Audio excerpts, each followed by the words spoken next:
Mohammed n'est le père d'aucun de vos hommes. Il est le messager de Dieu et le sceau des prophètes. Voilà. Donc, quand il parle aux épouses, dis à tes épouses de rabattre sur elles leur voile, etc., etc. Ou quand Mohammed, tu vois, je sais plus parce que j'ai pas les versets en tête comme ça. Parce que nos mosquées nous expliquent que il y avait les compagnons du prophète. Quand ils allaient chez lui, ils allaient manger, et ils voulaient plus sortir parce que c'est le prophète, tout ça. Ils disent moi je suis chez le prophète, je veux rester, tu vois. Et Mohammed n'osait pas leur dire tu bouges de là, je veux rester tranquille avec mes épouses. Dans ce cas-là, ça veut dire quoi? Nous, si on écoute ce que disent nos savants et ce que disent nos mosquées d'associateurs, de débiles mentaux. Donc, ça veut dire que ces versets-là, nous, ils ne nous concernent plus. Ils ne nous concernent pas, ces versets. On va pas reprocher, cela étant dit, on ne va pas reprocher aux coranistes de vouloir enlever le verset 128 et 129 du chapitre 9, alors que nous, on a enlevé bien plus de versets que les coranistes, qui sont dans un égarement profond, qui s'attaquent au livre, même si eux, l'attaque du livre, elle est beaucoup plus, tu vois, sérieuse, on va dire, que ceux qui sont, tu vois, dans l'absolu, tu vois, victimes de leur faiblesse.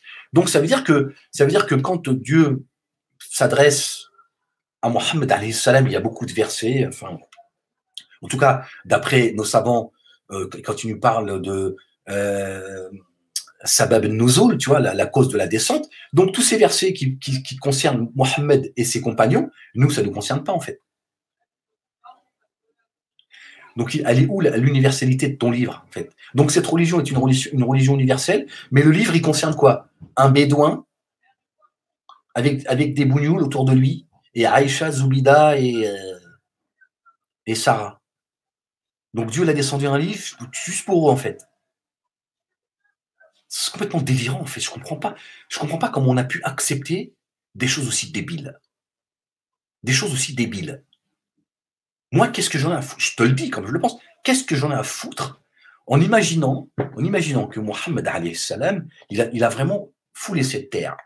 Qu'est-ce que j'en ai à foutre de ce qu'il a fait sur terre, moi, à une époque? J'en ai rien à foutre. De lui, ses compagnons, j'en ai rien à foutre. Qui a 1400 ans, selon vous, alors que le Coran, il est très précis. Tous les 1000 ans, Dieu, il frappe.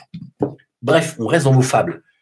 Qu'est-ce que j'en ai à foutre de ce bédouin, tu vois, il était gentil, quand il croisait pas quelqu'un sans lui sourire, il se baisait ses femmes, ses 11 femmes, ou le chiffre 11, comme d'habitude, dans la nuit, etc. Vous en avez fait un porc. Qu'est-ce que j'en ai à foutre, moi? Qu'il aimait les merguez, qu'il aimait le blanc de poulet. Moi, on m'a appris que Mohammed, il aimait le blanc de poulet. Et j'en ai à foutre, en fait, qu'il aimait la mayonnaise. C'est délirant, tout ça.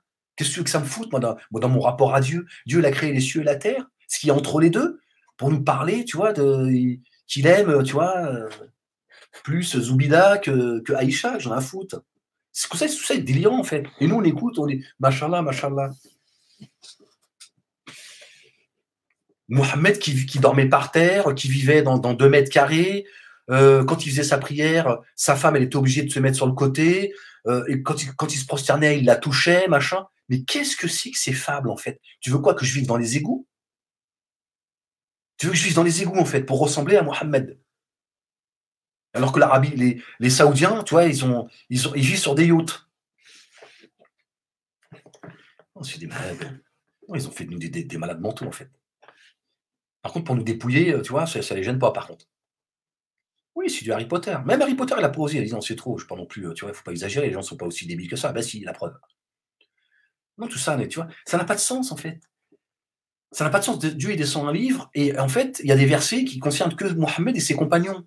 Mais pourquoi faire, en fait? Quand Dieu dit,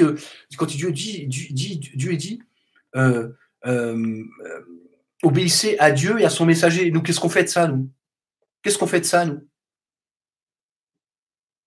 Obéissez à Dieu et à son messager. D'accord, mais nous, qu'est-ce qu'on fait de nous, puisqu'il serait passé il y a...